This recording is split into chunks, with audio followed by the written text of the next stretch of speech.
Since 1984, Finland has held an ice marathon. That's right, an ice marathon. Hi, I'm Chris May, writer, producer, and host of This Day in Weather History. I asked myself the same thing that you likely are. This day in weather history. Who doesn't love a good marathon? I have never actually run in one myself, but I do respect a lot those who do.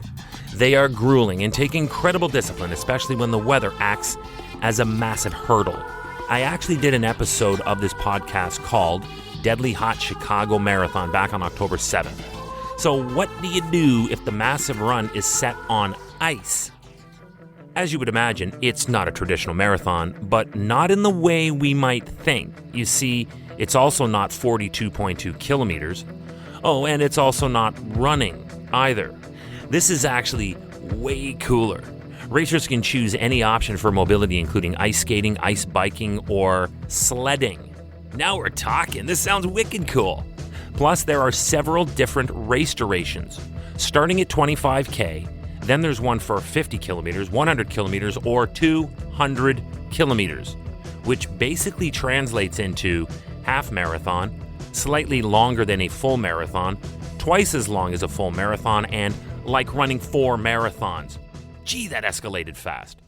The Finland Ice Marathon is annually held in Kuopio on a frozen Lake Kalavetsi. This location has held 36 successful races, but 2020 stepped in and its weather had a different idea for the event's 37th year. Welcome to year 2 of this podcast. Right now, you're listening to the full version of today's story on your favorite podcast provider, but there's also the daily podcast video short. They're shot right here in my podcast recording studio, so you get that perspective, but oftentimes they will include visuals from that day's event from when it happened in weather history. So after listening to the full story, go check out the podcast video short on television or online anytime at theweathernetwork.com/weather history. 2019-2020 winter started cold enough, and as a result, the ice on the lake was plenty thick enough. But then that all went sideways. The next 2 weeks saw temperatures rise above freezing, and that made it almost impossible for race officials to even create a course. This is already playing out like yesterday's episode where the ice and snow was melting down everywhere at the Calgary Winter Games in 1988. Here in Finland on this occasion, a few days before the event started, the temperatures reduced to below freezing, so the long tracks had to be modified, unfortunately. First, the Finland Ice Marathon's official announced that a 10-kilometer course would be open for the 2020 event on February 21st. All right, that's an awful lot shorter than the shortest option already, so hopefully that's the worst it gets. And the event actually needed to be shortened again, down to only 6.5 kilometers, and it kept getting worse. They started actually racing the 6.5K version, but quickly, while the event was taking place, the ice started to buckle, and that resulted in the course being shortened again, in half, to now only 3 kilometers. If the ice was buckling, why not just order everyone off the course?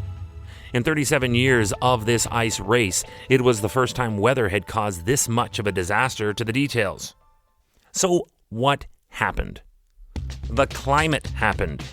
As it turns out, February of 2020 was Earth's second warmest February on human record and the third warmest month since record-keeping began in 1880. Now, I understand that 1880 is not really a barometer for all-time anything when considering the 4.5 billion year history of the planet, but it's all we got, so we take it. But even with that, you only have to go back to the year 2016 to find the holders of the hottest February and the hottest month ever, and that was not too long ago, so the word frequency begins to creep into the narrative. As for the future of the Finland Ice Marathon, the following year, it was a virtual event, not because of weather, but for the out-of-control COVID-19 pandemic. 36 years in a row, and then 2 years running, basically no event at all. This day in weather history. Hey, do you like the podcast? We'd love to hear from you. If you have an idea, go right now to wherever you're listening to me and rate us if you would, please. It's on a 5-star system, and we would love as many stars as you can afford. So rate us, but then also review us. This way we can always stay on top of how you'd like to see the show evolve. then remember to subscribe to this podcast. Click the subscribe or follow button right there on the very same podcast homepage you're listening on. You'll be immediately reminded that the next day is ready to listen to, and you also have access to every episode in the archives. It dates back to June 1st of 2020, so there is a lot that we got to get caught up on this day in weather history.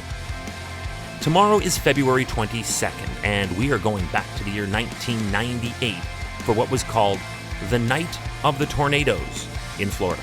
Tomorrow's episode is also accompanied by a podcast video short. This 2-minute version of the podcast is shot in my TDIWH podcast studio and features video and photos of the event from when it happened. Your homework is to rate and review and subscribe, and then be here for the Night of the Tornadoes in Florida tomorrow on This Day in Weather History with me, your host, Chris May.